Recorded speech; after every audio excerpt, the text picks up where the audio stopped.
Hi, welcome to Dr. Sandy's TED Talk on shoelace tying.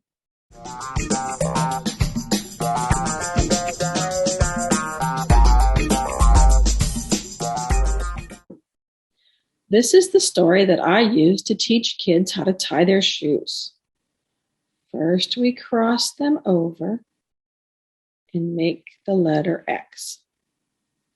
The one that's on top tucks under and through and pull it tight. Now we want to make a bunny. I pinch and I pinch and I put them close. Now we have a bunny ear. But this bunny is naughty. This bunny wants to hop away. So we need to keep the bunny from hopping away. We take the other lace and we wrap that bunny and we trap him. Now I'm happy and trapped, but I'm lonely, says the bunny. So we take the other lace and we poke a friend through the hole. And we pinch that bunny, pinch this bunny's ears, and now we have two happy bunnies. First part of the shoelace knot. We have two laces. We cross them over and let them go. And you can see that we have created a letter X. I tell the kids the first one, or the one that's on top, tuck it under and through the hole. And then pull it tight. That little duck sound I made, you'd be surprised how many kids love to hear that, and then every time they tie their shoes, they make that sound.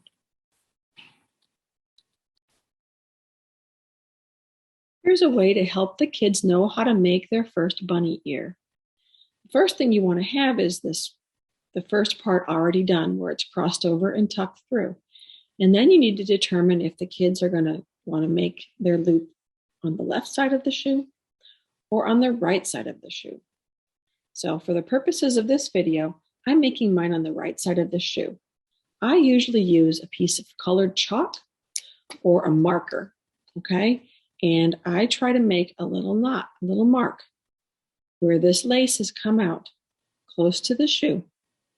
Okay, so here's a blue. And then about halfway down the rest of the lace, I'm going to make another blue mark. And that gives the kids a place to put their fingers to pinch here on this blue, pinch here on this blue, and put those blues together. Okay.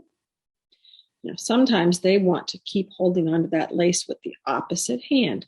So I kind of prompt them to hold those two laces together, pinch the bunny ear with the hand that's on the same side of the shoe as the lace.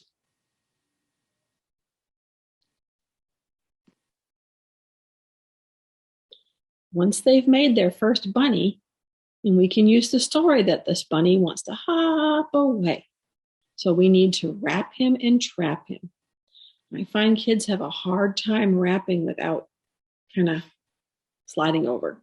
So I try to get them to wrap from behind so they can then touch their finger with the lace. Okay. Touch their finger with the lace.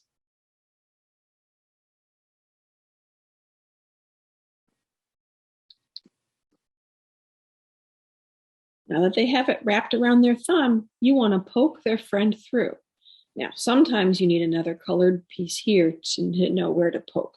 But in this case, I'm not using the colored piece, but we have this hole, the hole that we used. Remember, we wrapped. Okay. We have this hole where we wrapped. There's a hole in the fence that we trapped the bunny. We want to poke the friend through.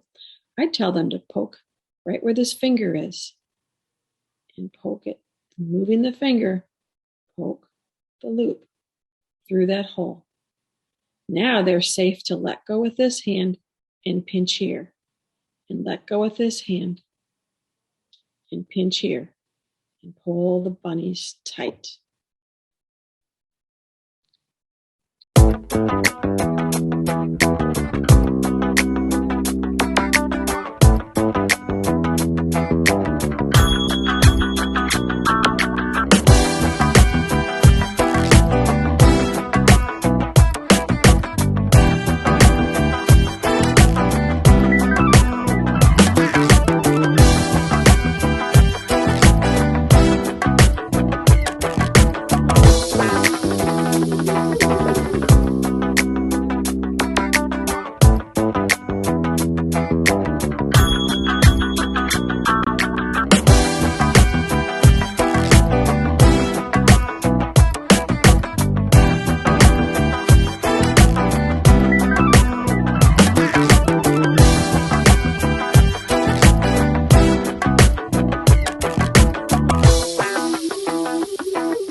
Here's another shoelace knot that some kids like to use.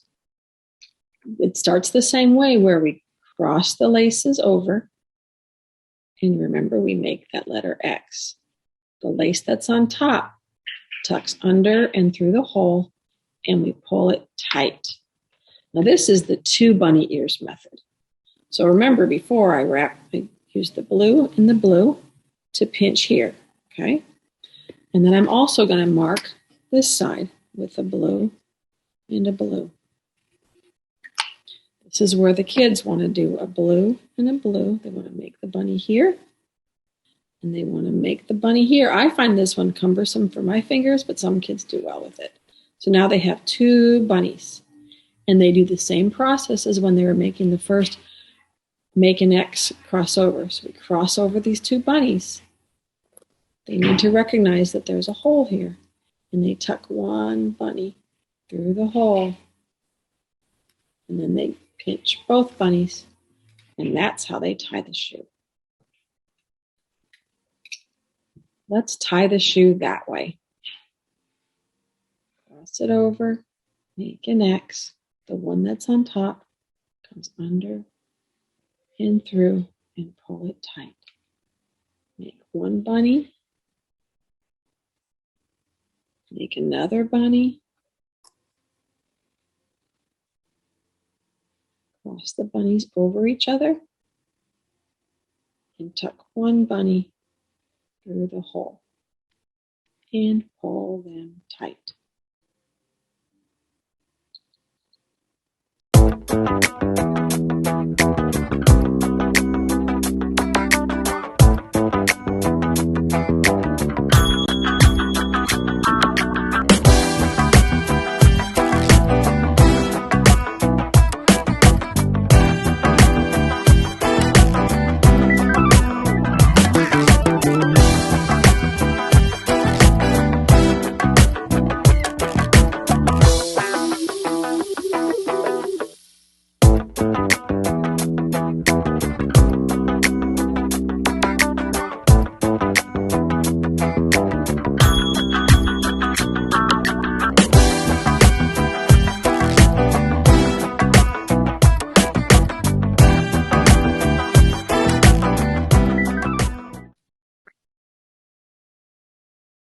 Here's another shoelace knot that I find easy for some kids to understand and be successful at.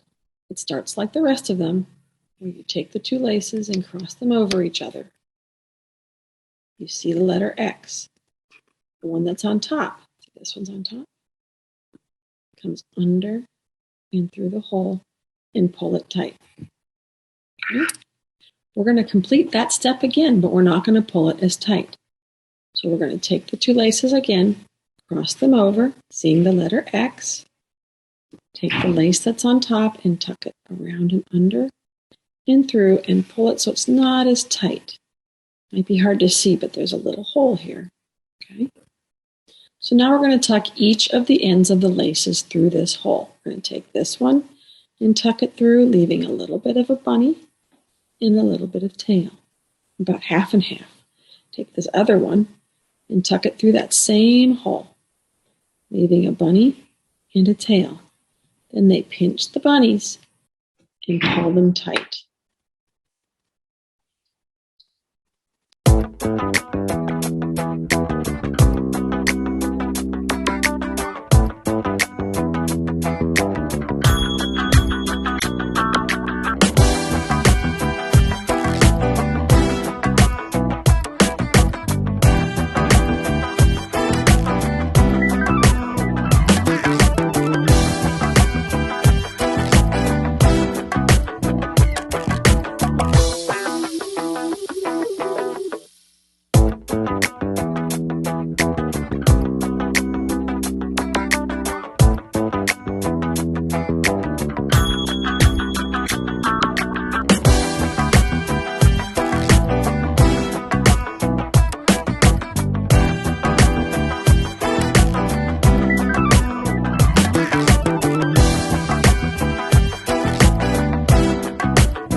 let's reinforce the shoelace knot with some household things.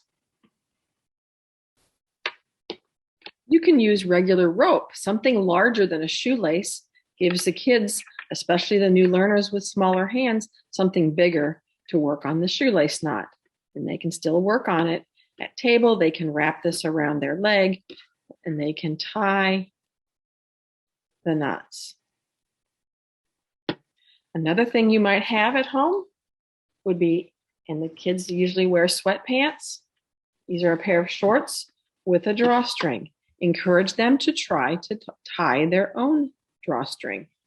Now this one doesn't have two edges, but you can still have them tie that first knot. And that helps reinforce learning the shoelace knot.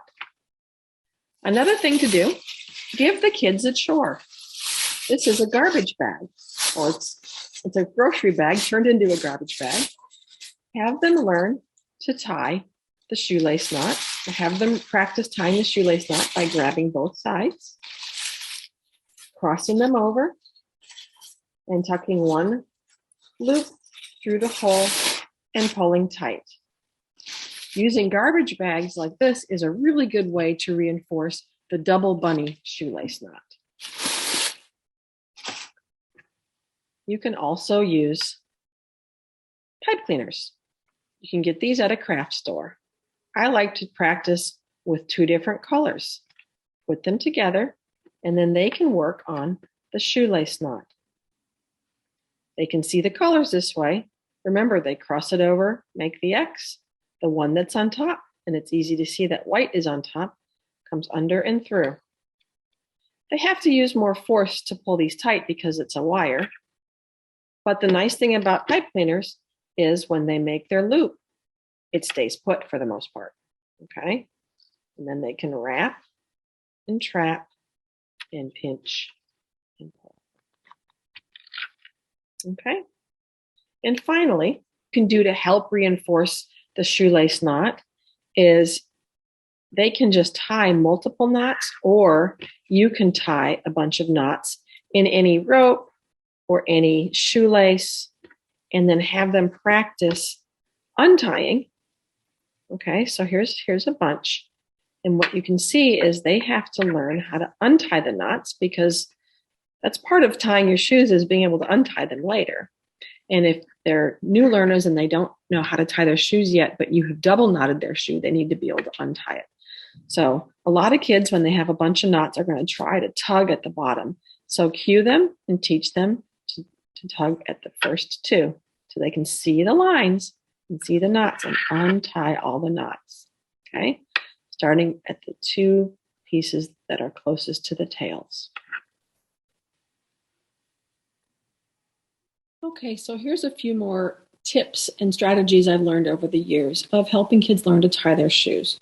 The first one is using visual aids. We already talked about how, I'll just get it to this point, how I had put visual aids. I usually, like in the clinic, use sidewalk chalk, but I wanted to make it show up extra special on this video, so I used dark marker.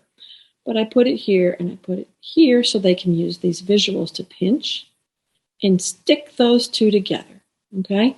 Sometimes I'll even say, pinch the blue, stick the blue together. So that way they can see that the blue is staying together, and you can have them hold onto that blue to keep it together, okay? However, when this shoe is on their foot, of course, it's going to be open a lot wider, okay? So those markings might not be in the same place. So you want to get the kids to learn how to tie their shoes without it on their foot, okay? Let them understand the shoelace knot before it's on their foot. And then when it's on their foot, they may not even need these visuals, but if they do, you can redo the visuals. That's another reason why I like to use chalk and not permanent marker, okay?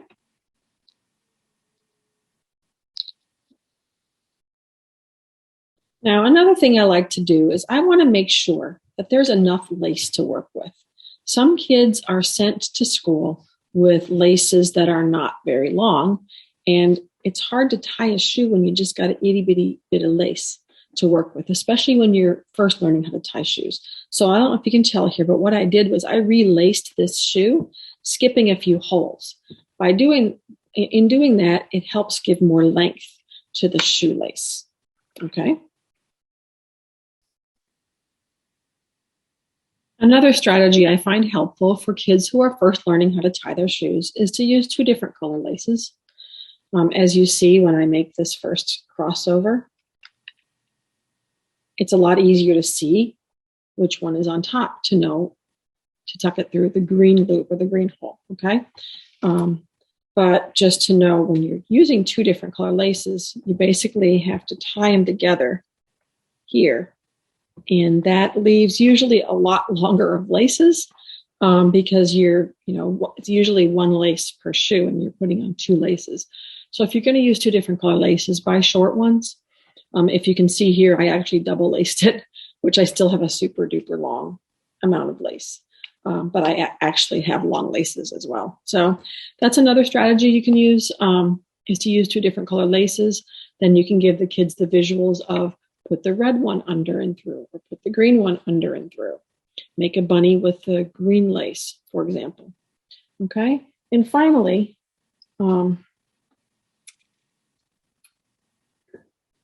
here's a strategy. So if you have kids who are tying their shoes, or if you're tying their shoes for them, okay, but when they're tying their shoes and they tuck it under, some laces, now these are not the kind that do that, but some laces that are like the more round, slicker laces that are kind of slippery, they tend to kind of like come loose.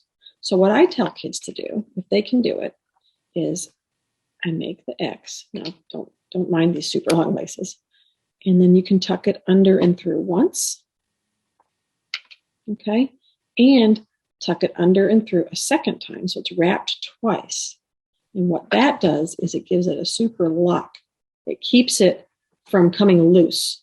Because a big pet peeve of a lot of kids, and just watching them and helping them try to learn, is when this comes loose, they don't have a lot of lace to work with to make the bunnies. Okay. And another strategy, so if you are tying their shoes, and they're not ready for tying their own shoes, but you want them to be independent with untying their shoes at least, and they can't undo the double knot. When you're done making their tying their shoe, so let's say you're tying their shoe for them and you make the loop, you can wrap it once and twice and tuck that through both of those loops. Okay, pinch it and pull it tight. And this is effective. It is as effective as a double knot at keeping it from getting itself untied, but then the kid can still untie this shoe themselves. So some of the shoelace knots that I demonstrated had the laces, these types of laces in the shoe. And I honestly cannot tell you where I bought these. It may have been Walmart, but I have since been looking for this specific shoelace at stores and I cannot find it. However, I did find laces that are similar and of different colors through Amazon. I don't think that's the only source, but that's the source that I found them on. And you can get what's called the wavy. I just typed in wavy shoelaces and a whole bunch of options popped up. These help keep the lace from slipping, okay, and gives the kids some nice placement for their fingers, okay? So shoelaces are important to have good ones that don't slip, that aren't too short, that give the kids something to hold on to. A few final words of advice when teaching children how to tie shoes. First thing is, don't teach them to tie their shoes while the shoes are on their feet. Have them learn this skill with the shoe in their lap or at the table. It makes it easier for them to see the process as well as to feel it before they have that shoe on their foot. Secondly, don't ever try to teach this skill or any other skill during the morning rush hour. We all know what we're like in the mornings. It's hectic, time is short, tensions are high. Teach this new skill at a downtime in your family or during school. And finally, when they have started to show that they are able to tie their shoes, even if it's not very tight, Send them to school and send them places with their shoes that have laces and not the Velcro shoes. This will help reinforce and give them plenty of opportunities to practice this skill. Thanks for watching my TED Talk and have a good day.